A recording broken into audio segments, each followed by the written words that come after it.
मिरु एबसुनि बानजायनायाव 13 बोसोर बैसोआरि हौवासाफोरनि जोलुर बादायलायनाया दिनैनिफ्राय जागायबाय। बड'फा गोजोनथियारि सोलायनायनि मावथांखि बायदियै एबसुखौ गोबां हाबा मावबाय थानायखौ नुनो मोनो। बेबायदिनो मिरु एबसुनि बानजायनायाव मोन 10 जिल्लाफोरखौ लानानै 13 बोसोर बैसोआरि हौवासाफोरनि जोलुर बादायलायनाया दिनैनिफ्राय जागायबाय। बेबायदिनो गवालपारा जिल्ला, कार्बि आंलं जिल्ला, बाक्सा जिल्ला आरो बिश्वनाथ जिल्ला गासै मोनब्रै जिल्लाफोराव खुंफुंजागोन। दिनैजों गाबोनजों एबा सोलिफु नभेम्बर दाननि 4 आरो 5 अक्ट' खालि साननैनि हाबाफारिजों खुंफुंजागोन। देरहासार जानो हानाय हानजानो बान्थाबो होनाय जागोन।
फै बयबो फै जमदुवार दख'रानि थाखाय मोनसे फोसावथाय।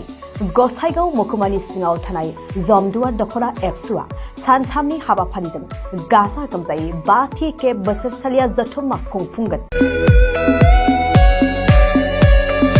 फैगौ नभेम्बर दाननि 6, 7 आरो 8 खालारखालि सानथामनि मेहेरगोनां हाबाफारिजों गाजा गोमजायै खुंफुंगोन। मख'नो गोनांदि खुंफुंनो गोनां जथुम्मायाव बायदि मेहेरगोनां आयदाफोरबो लाफानाय जादों। बेबायदिनो भलिबल, काबादि, खन्थाइ आवरायनाय, लिरनाय बायदि बायदि दिन्थिफुंनाय आयदाफोर लोगोआव जांख्रिथायारि देंखोगिरि दैख्लं खुंगुर बसुमतारी देंखोमु 1, 2, 3 मेथाइ खननाय बादायलायनायबो लानाय जागोन। फारि बायदियै देंखोमु 1, 2, 3 मेथाइ रोजाबनायाव दख'रानि बेन्दोंआव थानाय गामिफोरनिफ्राय 14 बोसोरनिफ्राय 30 बोसोरसिमनि गेजेराव थानाय बिजाथिफोरा मेथाइ रोजाबगिरिफोरा बादायलायनायाव बाहागो लानो हागोन। मोनाबिलिनि हारिमु बादायलायनायाव गाव गावनि रोंगौथिजों बिजाथिफोरा बाहागो लानो हागोन। एक्जिबिशन दिन्थिफुंनायखौ 6 नभेम्बरनिफ्राय जोबजासे नुनो मोनगोन। 6 नभेम्बरनिफ्रायनो भलिबल आरो काबादि गेलेनाय बादायलायनाया जागोन। 8 नभेम्बर 2022 इं अक्ट' खालारखालि हारिमु मोनाबिलियाव मिस्टार प्रेक्टिकल बसुमतारी आरो मिस दीप्ति बसुमतारी मोननि गाबगोनां हारिमु आरो फेस्ला दिन्थिफुंनायखौ नुनो मोनगोन।